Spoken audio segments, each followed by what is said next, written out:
إن الحمد لله نحمده ونستعينه ونستغفره ونعوذ بالله من شرور أنفسنا من سيئات أعمالنا من يهده له فلا مضل له ومن يضلل فلا هادي له وأشهد أن لا إله إلا الله وحده لا شريك له وأشهد أن محمدا عبده ورسوله صلى الله عليه وعلى آله وأصحابه والتابعين ومن تبعهم بإحسان إلى يوم الدين وسلم تسليما كثيرا أما بعد.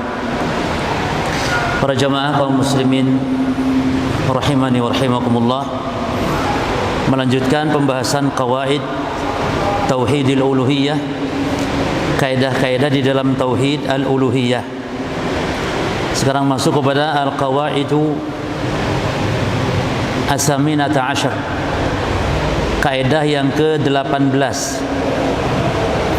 Qala al-muallif hafizahullah,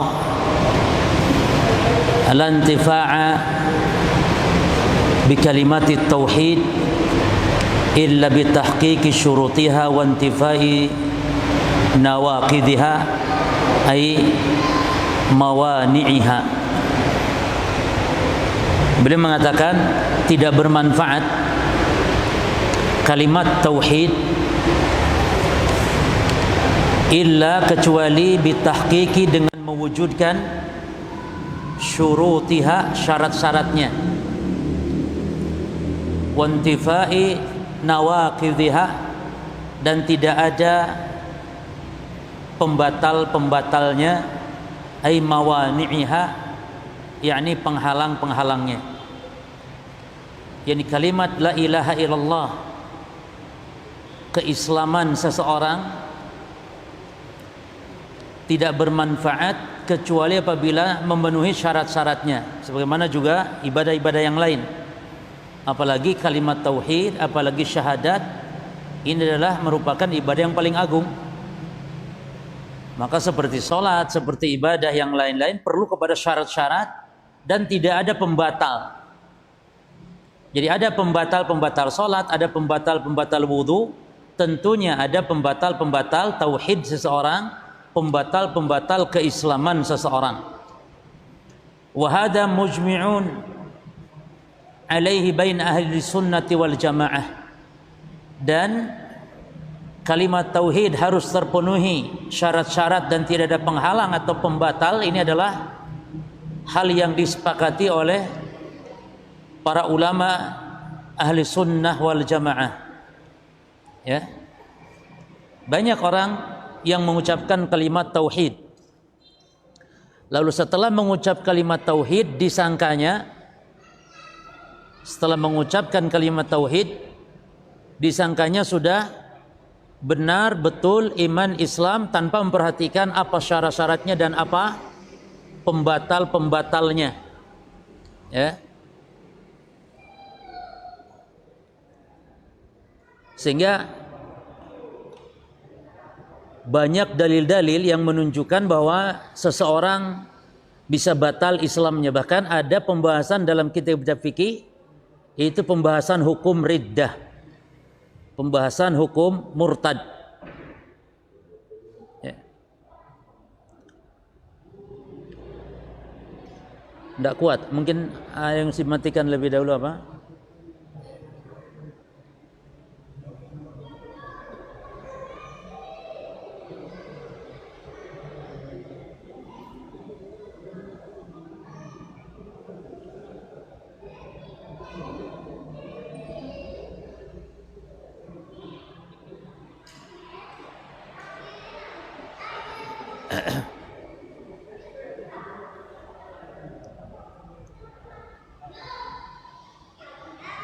Baik.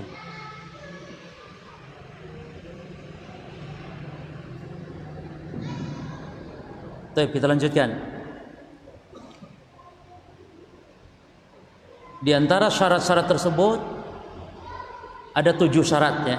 Sebagian ulama menambahkan 1 syarat, yaitu ada 8 syarat. Dan kalau ada 8 syarat berarti nanti 8 pula pembatalnya atau penghalangnya. Ya. Di antara syaratnya yang pertama adalah al-ilmu al-munafa lisyirik atau al-munafa lil jahl. Syarat yang pertama adalah al-ilmu, yang lawannya adalah al-jahl, ketidaktahuan atau kejahilan. Artinya para jamaah sekalian, seseorang akan bermanfaat kalimat tauhid la ilaha illallah apabila syaratnya terpenuhi, itu dia mengetahui apa makna dari la ilaha illallah. Minimal secara umum dia tahu kalau tauhid la ilaha illallah maknanya tidak boleh dia beribadah kecuali hanya kepada Allah. Ya. Sebagaimana Allah Ta'ala banyak dalam ayat-ayatnya yang menunjukkan atas syarat ini.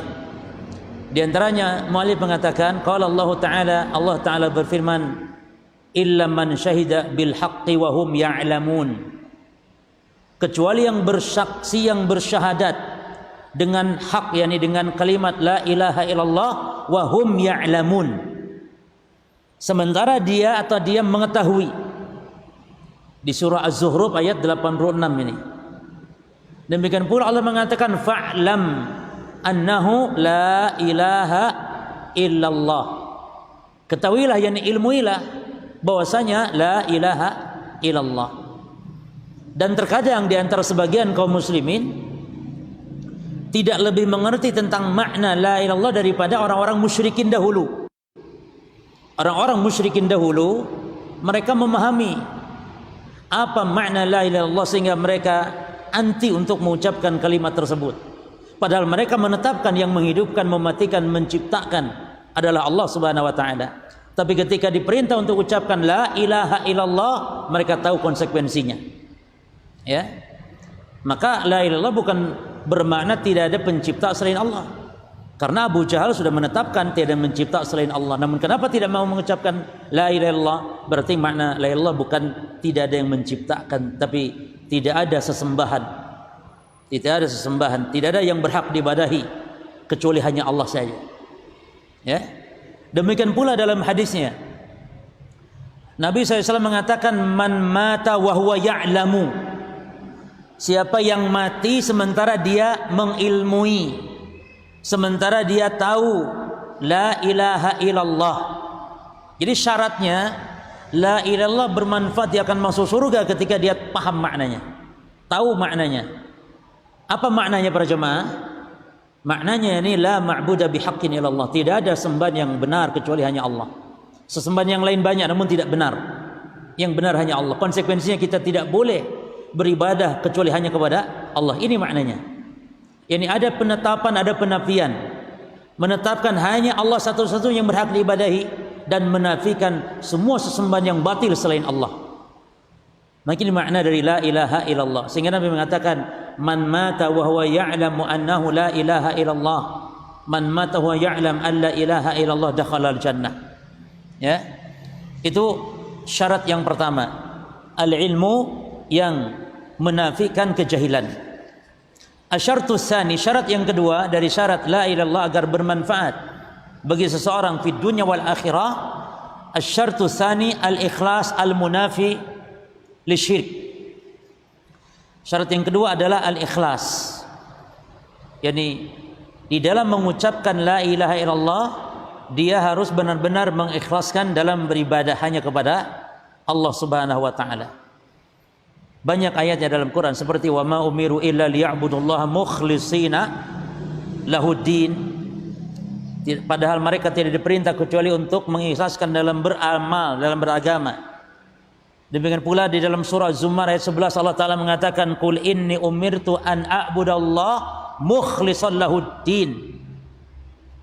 Katakan Muhammad, sungguhnya aku hanya diperintah oleh Allah untuk beribadah kepada Allah dengan mengikhlaskan di dalam beramal.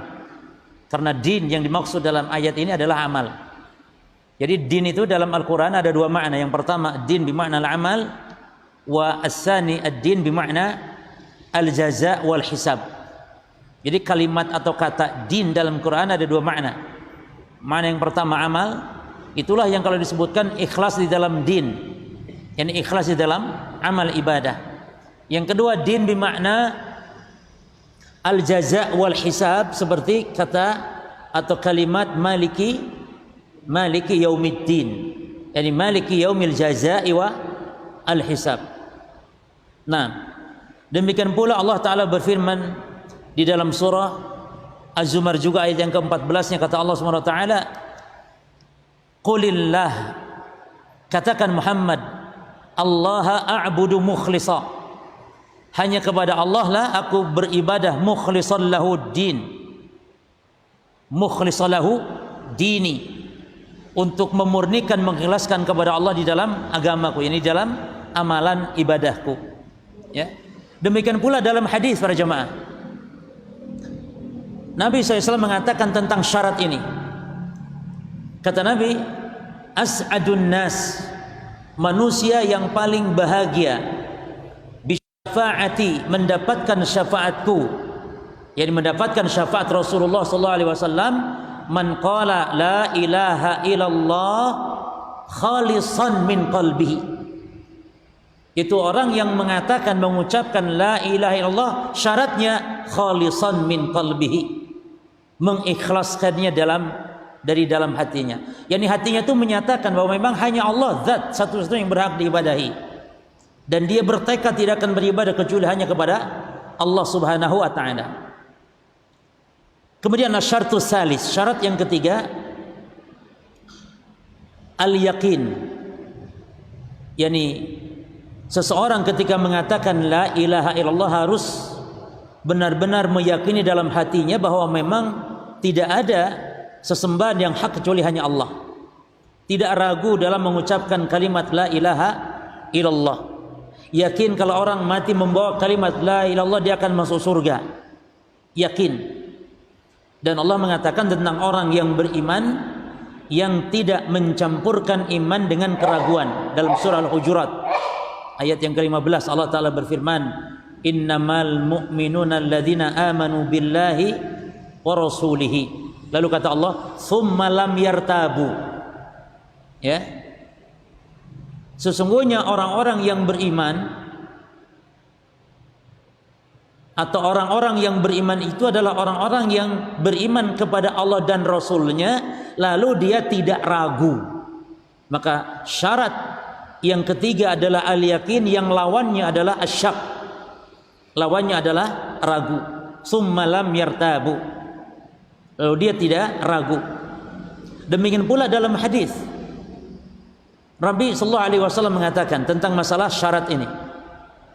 Kata beliau, asyhadu an la ilaha illallah wa anni rasulullah. Kata Nabi, aku bersaksi bahwasanya tidak ada ilah yang berhak diibadahi dengan benar kecuali hanya Allah, dan bahwasanya aku adalah rasulnya Allah, utusan Allah. Kata Nabi ini, la yalqallaha bihima, tidaklah orang mati membawa dua kalimat tadi, membawa dua kalimat syahadat tadi, ghaira syakin. Nah ini dia, ghaira syakin, syaratnya tidak ragu, kata Rasulullah, tidak ragu fihima, pada kedua kalimat syahadat tadi, fa yuhjabu anil jannah, ya, lalu dia tidak akan dihalangi dari surga, yakni dia pasti masuk surga. Jadi kalimat la ilaha illallah kalau dia ingin bermanfaat, tidak boleh ragu di dalam mengucapkannya, tidak boleh ragu di dalam keyakinannya. Dia harus yakin dengan kalimat la ilaha illallah. Demikian pula Abu Hurairah pernah meriwayatkan, ya, dalam hadis Bukhari Muslim,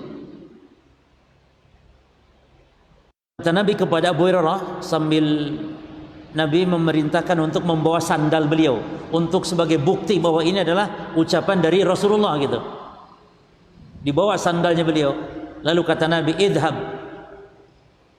pergilah wahai Abu Hurairah, faman laqita min wara'i hadzal ha'id, siapa yang engkau temui, siapapun dia di balik kebun ini, yani saat itu Rasul sedang ada di dalam kebun, di balik kebun ini, yashhadu an la ilaha illallah, yang siapapun dia bersaksi la ilaha illallah, lalu kata Nabi mustaiqinan biha, mustaiqinan biha. Siapa saja yang bersaksi la ilaha illallah Muhammad Rasulullah namun dia yakin, yakni tidak ragu, yakin biha qalbuhu, fabashshirhu bil jannah, maka berilah kabar gembira surga. Intinya dari syarat-syarat tadi para jemaah yang telah kita sebutkan, dari mulai syarat yang pertama al-ilmu, syarat yang kedua al-ikhlas, syarat yang ketiga al-yaqin. Intinya semua itu menunjukkan bahwa ucapan la ilaha illallah semata-mata tidak bermanfaat kalau tanpa adanya syarat-syarat tadi. Makanya orang Islam mengucap la ilaha illallah Muhammad Rasulullah, belum tentu dia akan membawanya menghantarkan masuk surga sebagaimana janji Nabi tadi apabila tidak memenuhi syarat-syaratnya. Seperti mungkin dia berbuat kesyirikan, ya, dia meminta kepada selain Allah, dia melakukan jatuh kepada kesyirikan, maka tidak terpenuhi berarti syarat-syaratnya. Syarat yang keempat, al-mahabbah, yakni mengucapkan kalimat la ilaha illallah yang didasari dengan kecintaan. Yani konsekuensi dari ucapan la ilaha illallah adalah dibarengi dengan rasa cinta kepada Allah, cinta kepada apa yang dicintai oleh Allah, cinta kepada apa saja yang dicintai oleh Rasulullah sallallahu alaihi wasallam. Itu konsekuensi dari ucapan la ilaha illallah yang didasari dengan rasa cinta. Makanya Nabi mengatakan salasun man kunna fi wajada halawatal iman. Ada 3 golongan manusia yang apabila ada 3 perkara ini ada pada manusia, maka dia akan merasakan lezatnya iman. Ada 3 perkara yang kalau 3 ini ada pada manusia, dia akan merasakan lezatnya, manisnya iman. Di antaranya para jemaah sekalian, man kana Allahu wa rasuluhu ahabba ilaihi mimma siwahuma. Apabila Allah dan Rasulnya lebih dia cintai daripada selain keduanya. Ya, jadi cintai Allah, cintai Rasul itu di atas segalanya, baru cinta setelah itu kepada selain Allah. Jadi lebih didahulukan, ya, ini boleh kita cinta karena cinta ada cinta tabi'i, cinta anak, cinta istri, cinta harta. Wajar ini cinta tabi'i semuanya. Namun jangan sampai mengalahkan kecintaan dia kepada Allah dan Rasulnya. Sehingga ketika seorang mengucapkan kalimat la ilaha illallah, dia konsekuensinya mencintai Allah, konsekuensinya mencintai Rasulullah, konsekuensinya mencintai apa yang Allah cintai, dan saling mencintai karena Allah. Makanya kata para ulama, cinta itu ada yang pertama mahabbatullah, cinta Allah. Yang kedua mahabbatu ma yuhibbuhullah. Yang kedua mencintai apa yang dicintai oleh Allah. Termasuk saling mencintai kita sesama ini kepada sesama mukmin.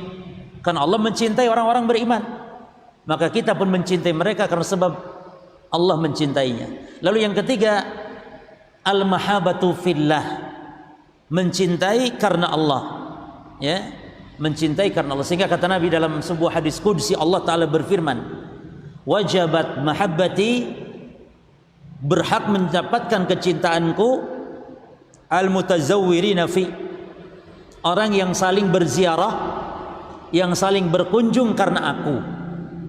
Maka kalau kita mengunjungi saudara kita para jemaah, kita kan kadang tuh sering teleponan, aku datang ya nang omahmu yo. Ini niatnya kita apa para jemaah? Saling berziarah loh, niatkan karena Allah. Ya. Kita rindu ingin ketemu teman, niatkan karena Allah Subhanahu wa taala. Dan kita tidak berteman dengan dia kecuali karena Allah, karena dia orang yang saleh. Ya. Karena dia orang yang saleh. Maka ada lagi cinta yang syirik, apa itu? Al-mahabbah ma'allah. Ya. Yani mencintai sesuatu sama dengan seperti dia mencintai kepada Allah. Yuhibbunahum kahubbillah. Yani mereka mencintai mereka, ini cinta yang syirik.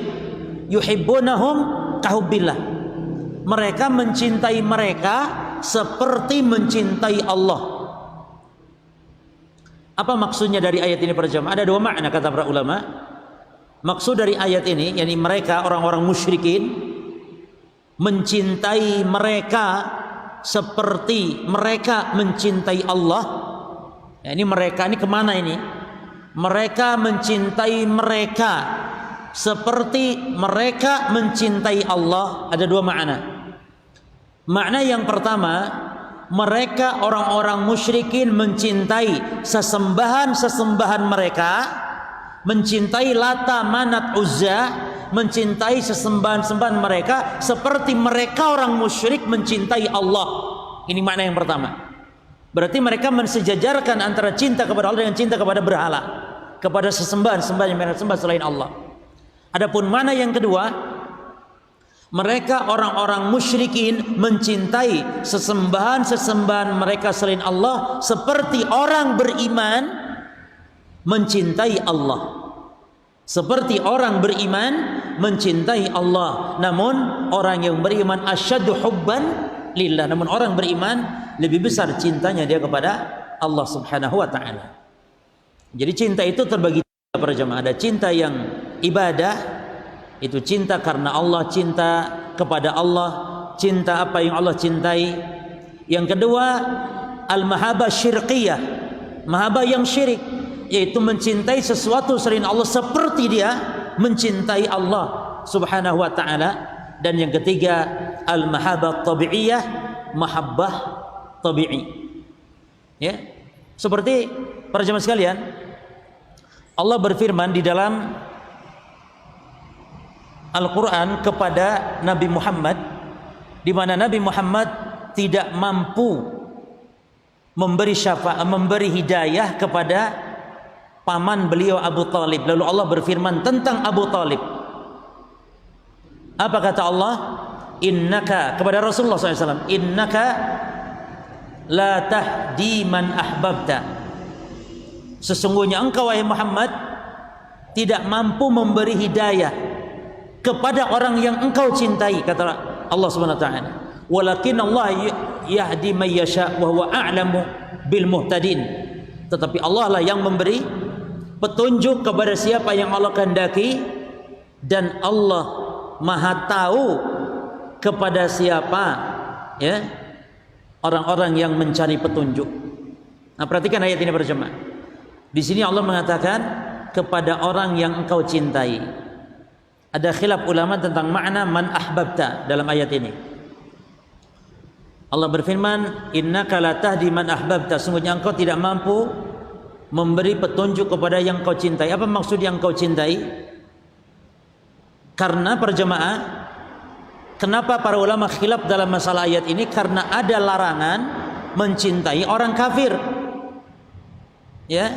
Jadi ikhtilaf para ulama fi hadhil ayah bina'an ala anna mahabbatal kuffar la yazuz. Di situ Allah mengatakan kepada yang engkau cintai. Sementara melarang Allah dalam ayat yang lain dan dalam banyak dalil-dalil Allah melarang untuk mencintai orang kafir.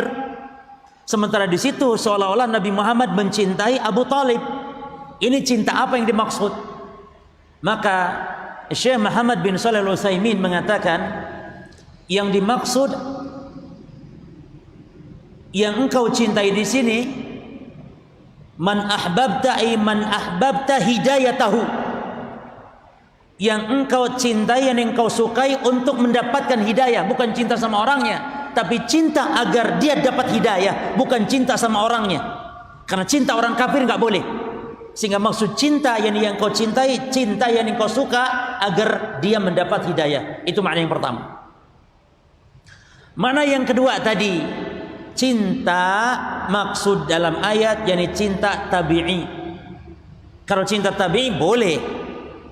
Dan ini yang dimaksud, Nabi Muhammad memang cinta kepada Abu Talibnya.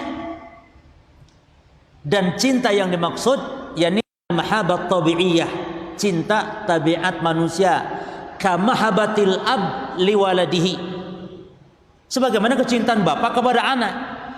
Mahabbatal walad abahu, atau kecintaan anak kepada bapaknya. Ini cinta tabi'i. Bahkan cinta seorang suami mungkin kepada istrinya yang Nasrani. Seorang suami muslim kawin dengan wanita Alkitab, cinta. Dia cinta apa di sini? Bukan cinta karena Allah atau cinta ibadah, karena haram mencintai orang kafir. Bukan cinta hati, tapi cinta tabiat. Nah, maka cinta terbagi tiga berjemaah. Dan kedua makna cinta tadi innaka la tahdi man ahbabta, sungguhnya engkau Muhammad tidak akan mampu memberi hidayah kepada yang kau cintai. Maksudnya dua-dua makna tadi benar. Kalau yang dimaksud dengan cinta, yang dimaksud cinta ibadah, maka maksud Rasulullah mencintai Abu Thalib, yakni mencintai apanya? Hidayahnya. Jadi agar dia dapat hidayah. Nabi cinta, Nabi suka. Bahkan bukan hanya kepada Abu Thalib, kepada siapapun Nabi Muhammad suka kalau orang itu mendapat hidayah. Sifat beliau demikian. Allah mengatakan, laqad ja'akum rasulun min anfusikum azizun 'alaihi ma 'anittum harisun 'alaikum. Sungguh telah datang kepada kalian, kata Allah, seorang rasul dari diri kalian. Yang rasul ini sifat yang pertama, azizun 'alaihi ma 'anittum. Rasul ini sifatnya dia merasa berat apa yang kalian rasakan, apa yang kalian derita. Lalu harisun 'alaikum. Rasul ini sifatnya apa? Sangat bersemangat agar manusia, umatnya itu dapat hidayah. Semangat sekali. Ya. Jadi sifat Nabi Muhammad demikian. Cinta, senang. Maka doa Nabi, dakwah Nabi apa? Doa agar orang mendapat hidayah. Allahumma hdi qaumin. Ya Allah, beri hidayahlah kaumku. Fa innahum la ya'lamun, karena mereka tidak mengetahui. Allahumma hdi dausan wa'tini bihim. Ya Allah, beri hidayah suku Daus. Datangkan kepada aku sebagai orang-orang yang berserah diri, ya Allah. Dan ternyata semua suku Daus masuk Islam. Jadi dakwah Nabi berkah karena penuh dengan rahmah, penuh dengan doa, penuh dengan hidayah. Ya. Baik, lalu hidayah yang dinafikan dalam ayat, sesungguhnya engkau Muhammad tidak mampu memberi hidayah. Ini hidayah apa jemaah? Namanya hidayatut taufiq. Hidayah taufik. Ya. Adapun hidayah yang ditetapkan bagi Nabi, innaka la tahdi ila siratin mustaqim. Sesungguhnya engkau Muhammad benar-benar bisa memberi hidayah kepada jalan yang lurus. Ini ayat seolah kontradiksi jemaah. Yang satu kata Allah, Nabi Muhammad tidak mampu memberi hidayah. Dalam ayat yang lain, Nabi Muhammad mampu memberi hidayah. Maka jawabannya tidak kontradiksi, tapi hidayah tersebut dibagi kepada dua bagian. Pertama hidayah taufik, ini yang dinafikan kepada Nabi SAW. Yang kedua hidayah al-ilmu, hidayah al-bayan, hidayatul irsyad. Yani hidayah bimbingan, hidayah ilmu, hidayah al-bayan, hidayah keterangan tentang ilmu agama ini, itu makanya dimiliki oleh Nabi dan selain Nabi dari kalangan para ulama misalnya. Jadi ayat tidak kontradiksi para jemaah. Ya. Baik, jadi mencintai apa yang dicintai oleh Allah, mencintai Allah, mencintai Rasul, ini cinta ibadah. Cinta syirik apa? Mencintai sesuatu selain Allah yang sama atau melebihi kecintaan dia kepada Allah. Termasuk jemaah, mencintai Nabi Muhammad sama derajatnya dengan mencintai Allah, ini sama. Itu kesyirikan. Apalagi mencintai Nabi Muhammad melebihi kecintaan dia kepada Allah Subhanahu wa taala. Makanya ada orang yang ketika disebut nama Allah biasa-biasa, tapi ketika disebut nama Nabi Muhammad SAW dia bergetar. Ya, ketika Nabi Muhammad dihina, dilecehkan, dia marah. Tapi ketika Allah Subhanahu wa taala dilecehkan, dia tidak marah. Ini tidak boleh demikian. Mencintai Nabi Muhammad adalah di bawah kecintaan kepada Allah, karena mencintai Nabi Muhammad adalah bagian cabang daripada kecintaan kita kepada Allah Subhanahu wa taala. Ya. Maka tidak boleh mengagungkan Nabi Muhammad secara berlebihan, menempatkan kedudukannya yang telah ditempatkan kedudukan itu oleh Allah Subhanahu wa taala. Nabi Muhammad seorang rasul yang wajib kita agungkan, muliakan, namun tidak boleh berlebihan sehingga menetapkan kedudukan Nabi seperti derajatnya seperti Allah Subhanahu wa taala. Ya, sanjungan-sanjungan kepada Nabi seperti menyanjung Allah Subhanahu wa taala. Ya. Seperti misalnya, ya akramal khalqi maliman aludhu bihi siwaka inda hululil hadithil amimi. Wahai makhluk yang paling mulia, yakni Rasulullah, maliman aludhu bihi, kepada siapa lagi kami berlindung siwaka selain kepada engkau wahai Rasulullah. Ini kan harusnya kepada siapa ini? Kepada Allah. Ya. Maka yang benar lirik itu kan qasidah Busairi yang dibaca Maulidan kemarin itu. Itu qasidah Busairi harusnya diganti itu. Bukan ya akramal khalqi. Bukan wahai makhluk yang paling mulia. Bukan. Tapi apa yang benar? Ya khaliqal khalqi. Maliman aludhu bihi siwaka inda hululi hadithil amin. Bukan ya akramal khalqi. Ya khaliqal khalqi. Wahai penciptanya para makhluk. Siapa dia? Allah. Itu baru benar. Ya.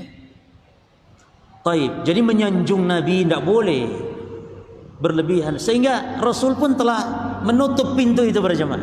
La tatruni kama atratin nasara Isa bin Maryam. Jangan kalian berbuat itra kepadaku, yakni menyanjung berlebihan. Sebagaimana orang-orang Nasrani yang telah berbuat itra, menyanjung berlebihan kepada Isa putra Maryam. Innama ana abduhu wa rasuluh. Sungguhnya aku hanya hambanya Allah dan Rasulnya Allah. Maka katakan hamba Allah dan Rasul Allah. Ya. Nah, kemudian para jemaah sekalian, syarat yang ke-5 as-sidqu, yaitu jujur. yakni jujur ketika mengucapkan kalimat la ilaha illallah. Kalau ada orang mengucap la ilaha illallah namun dia meminta kepada mbah, permintaan yang tidak mungkin dilakukan kecuali hanya oleh Allah, minta sembuh dari penyakit, minta anak keturunan misalnya, maka ini berarti dusta dia. Tidak jujur dia dalam ucapan la ilaha illallahnya. Karena ketika ucapan la ilaha illallah dia ucapkan, berarti maknanya dia tidak akan meminta kecuali hanya kepada Allah. Dia tidak akan menyembelih kecuali hanya untuk Allah. Dia tidak akan berdoa, berlindung dan seterusnya kecuali hanya kepada Allah Subhanahu wa taala. Di dalam surah Az-Zumar ayat yang ke-33 dasarnya. Walladzi jaa bisidqi, dan orang yang datang bisidqi dengan membawa la ilaha illallah. Jadi walladzi jaa bisidqi itu adalah yang dimaksud Rasulullah dalam ayat ini. Lalu wasaddaqa bihi. Nah, wasaddaqa bihi, dan membenarkan kalimat la ilaha illallah tersebut. Siapa yang dimaksud dalam ayat para jemaah? Yang dimaksud dalam ayat yang membenarkan adalah Abu Bakar, sehingga digelari dia As-Siddiq. Jadi ayat ini, jadi Abu Bakar dalam Quran banyak disebutkan walaupun tidak secara sharih, tidak secara tegas disebut namanya Abu Bakar, tidak. Bahkan ada sahabat yang disebut namanya dalam Quran dan itu mantap dia. Siapa namanya? Zaid, malah disebut namanya dalam Al-Quran Zaid. Abu Bakar tidak disebut secara sharih, namun banyak disebutkan dalam ayat Al-Quran. Di antaranya ini dia, wasaddaqa bihi. Siapa yang dimaksud? Yang membenarkan dia, membenarkan Rasul yang membawa la ilaha illallah tersebut, Abu Bakar As-Siddiq. Bukan pula ketika Nabi berkata kepada sahibi, maka Abu Bakar juga digelari as-sahib. Selain Abu Bakar itu as-siddiq, juga digelari as-sahib, sang peneman yang menemani. Siapa yang menemani siapa? Rasulullah.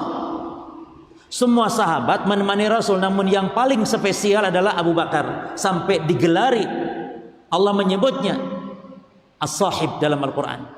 Ya, ketika di dalam gua mengatakan Rasul kepada Abu Bakar, la tahzan innallaha ma'ana. Janganlah engkau sedih wahai Abu Bakar, karena Allah bersama kita. Apa maksudnya Allah bersama kita? Ini menunjukkan sifat ma'iyah. Wajib kita menetapkan. Kita menetapkan sifat ma'iyah bagi Allah, yakni kebersamaan Allah dengan makhluk. Wajib itu. Karena banyak ayatnya dalam Quran. Seperti sabda Nabi tadi, innallaha ma'ana. Sesungguhnya Allah beserta kita wahai Abu Bakar, jangan sedih ketika di dalam gua Tsur. Berarti kita wajib menetapkan sifat Allah, yaitu sifat al-ma'iyah.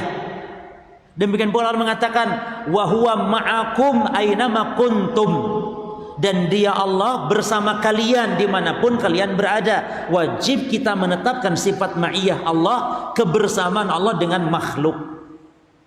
Dan wajib pula kita menetapkan sifat ketinggian Allah. Allah tinggi, Allah di atas makhluknya, Allah istiwa di atas arasnya, namun Allah juga bersama makhluknya. Inilah ahli sunnah wal jamaah dan tidak kontradiksi. Jadi secara zatnya Allah di atas. Tidak pernah Allah menyatu dengan makhluk. Ketika makhluk di WC, Allah ke WC. Bukan itu maksudnya. Yang dimaksud dengan al-ma'iyah berjamaah, ada 3 macam ma'iyah. Berapa macam? 3 macam ma'iyah. Yang pertama al-ma'iyatul 'amah, kebersamaan umum, yaitu kebersamaan Allah dengan makhluk, seluruh makhluk, baik muslim ataupun kafir, baik manusia ataupun binatang, baik jin ataupun malaikat, semuanya Allah bersama mereka. Apa maksudnya? Al-ilmu. Allah tahu kondisi makhluknya dimanapun makhluknya berada. Ya, itu maksud Allah kebersamaan secara umum.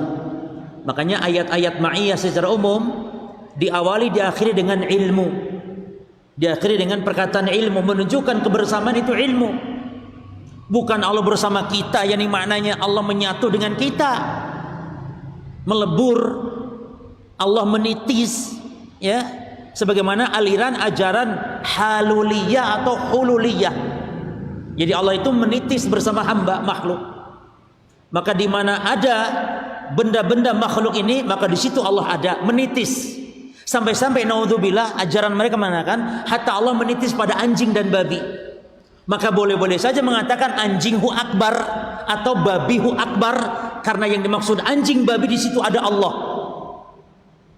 Sampai gitu. Ini aliran wahdatul wujud, aliran Ibnu Arabi. Ya, tidak demikian makna Allah bersama makhluk, yakni ilmunya.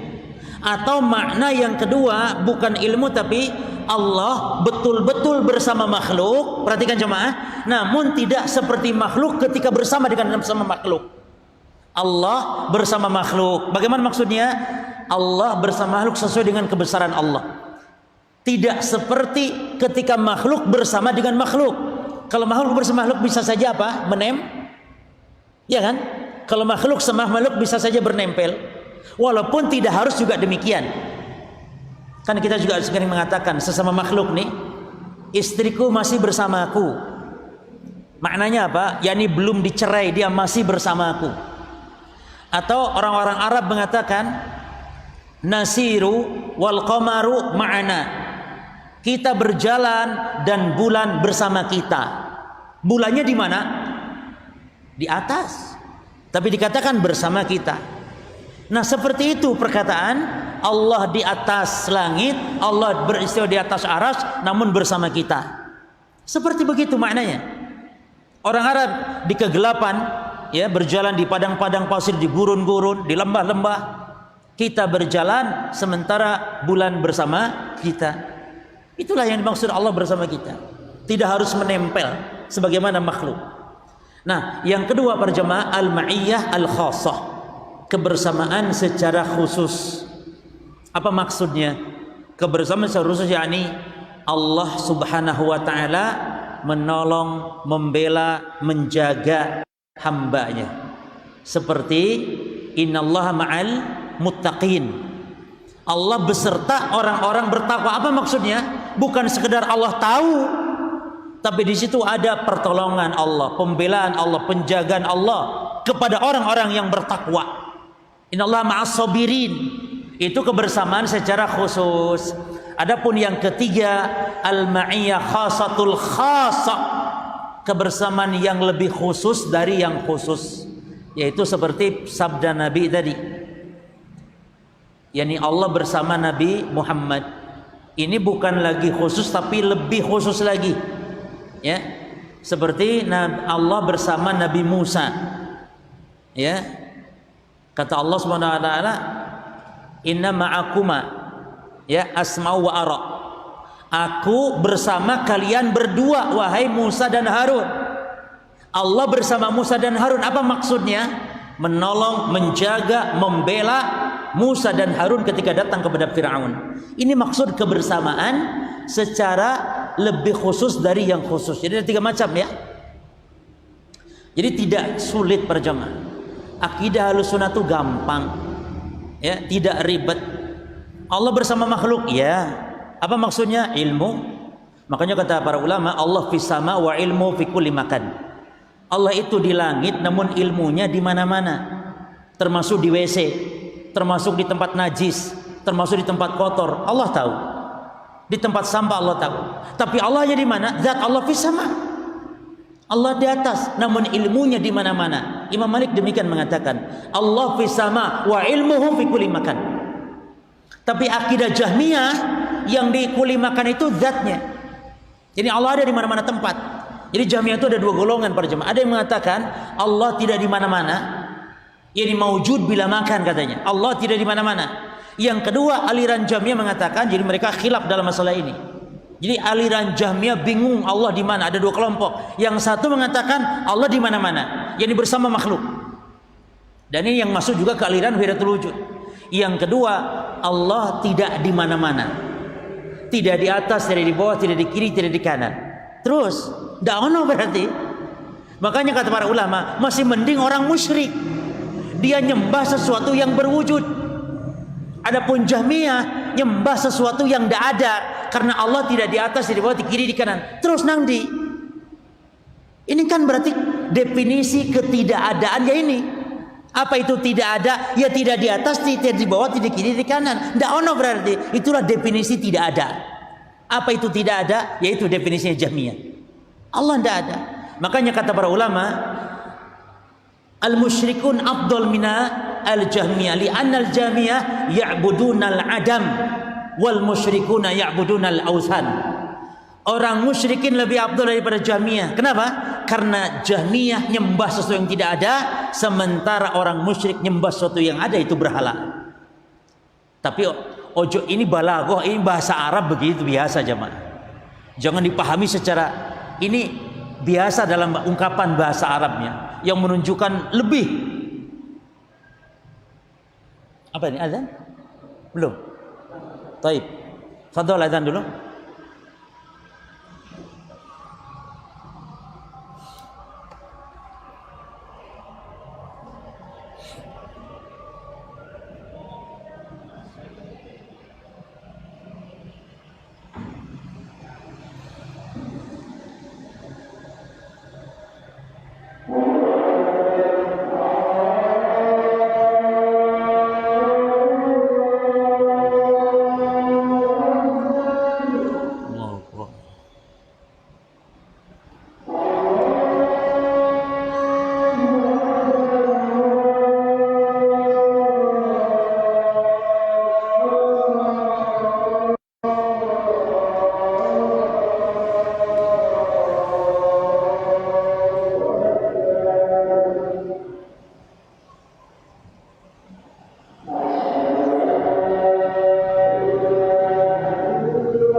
wala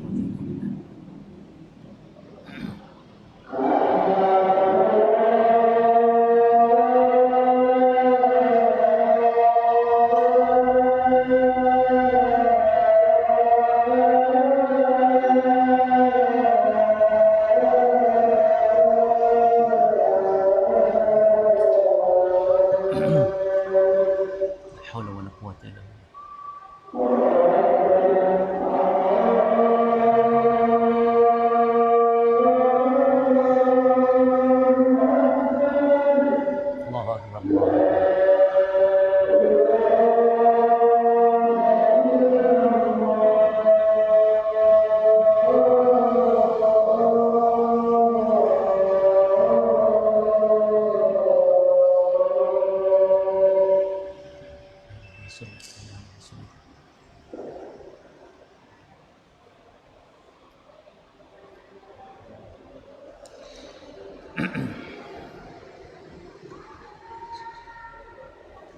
Bismillah, alhamdulillah, wassalatu wassalamu ala rasulillah, summa amma ba'd. Para jamaah rahimani wa rahimakumullah, adapun dalil dari hadis yang menunjukkan syarat as-sidq, jujur dalam mengucapkan kalimat la ilaha illallah, yang lawannya adalah al-kadzib, al-munafi lil kadzib. Ya, jadi semua syarat tadi ada lawannya. Al-ilmu apa lawannya tadi? Al-munafi lil jahl. Al-ikhlas al-munafi lisyirki. Al-ikhlas al-munafi lisyirki. Al-yaqin al-munafi lisyak, ragu. Al-mahabbah al-munafi lil bughdi, bughd, ya, benci. Lalu as-sidqu al-munafi lil kadzib. Dalil dari hadis Nabi SAW mengatakan, ma min ahadin yashhadu an la ilaha illallah wa anna muhammadan rasulullah sidqan min qalbihi. Siapa atau tidaklah ada seorang pun bersaksi la ilaha illallah Muhammad Rasulullah sidqan, jujur dia, min qalbi, dari hatinya, illa, kecuali haramahullahu alan nar, kecuali Allah haramkan dia neraka. Haram neraka itu ada dua. Diharamkan neraka secara langsung, yakni haram disentuh neraka sama sekali. Ini bagi yang tauhidnya sempurna. Adapun haram neraka maksudnya haram dari kekalnya neraka. Yani masuk neraka namun haram. Ya. Haram kekal. Masuk namun haram kekal. Kan keluar nanti dari neraka. Ini di antara keutamaan tauhid. Nah, jadi syarat yang kelima apa? As-sidqu al-munafi lil kadzib. Kemudian syarat yang keenam para jemaah, al-qabulu al-munafi litarki. Qabul yakni menerima dan menafikan, meninggalkan, yakni tidak menerima. Apa dalil masalah ini para jemaah? Artinya begini, orang kalau sudah mengucapkan la ilaha illallah harus juga tunduk dia, ya, menerima segala konsekuensinya, termasuk sholat, termasuk zakat, termasuk puasa, gitu loh. Sehingga di dalam hadis juga disebutkan, man qabila minnil kalimah. Perhatikan kata Nabi, siapa yang menerima dariku suatu kalimat. Kalimat apa? Kata Nabi, allati aradtu ala ammi. Kalimat yang aku tawarkan kepada pamanku. Siapa papa beliau yang tawarkan kalimat ini? Abu Talib. Kata Nabi, ya am, qul la ilaha illallah kalimatan uhaju laka biha indallah. Wahai paman, ucapkan la ilaha illallah. Jadi Nabi menawarkan kepada paman beliau Abu Talib, ucapkan kalimat la ilaha illallah, yang kalimat itu aku bisa bela engkau di hari kiamat. Namun Abu Talib tidak mau mengucapkan itu, karena di sebelahnya sudah ada dua orang. Yang pertama Fir'aunnya umat ini, kata Nabi, yaitu Abu Jahal, dan yang kedua ada Abdullah bin Abi Umayyah. Kalau Abdullah bin Abi Umayyah masuk Islam di akhirnya, Abu Jahal mati, tewas di perang Badar. Adapun Abdullah bin Umayyah masuk Islam.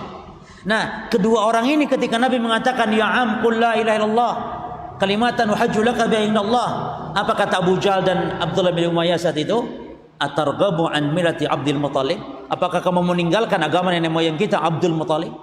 Sehingga Abu Talib enggan, ya'ba an yaqul wa ya'ba an yaqul la ilaha illallah. dia enggan untuk mengucap la ilaha illallah. Wa huwa mat, dia mati, wa huwa yamut ala millati Abdul Muthalib.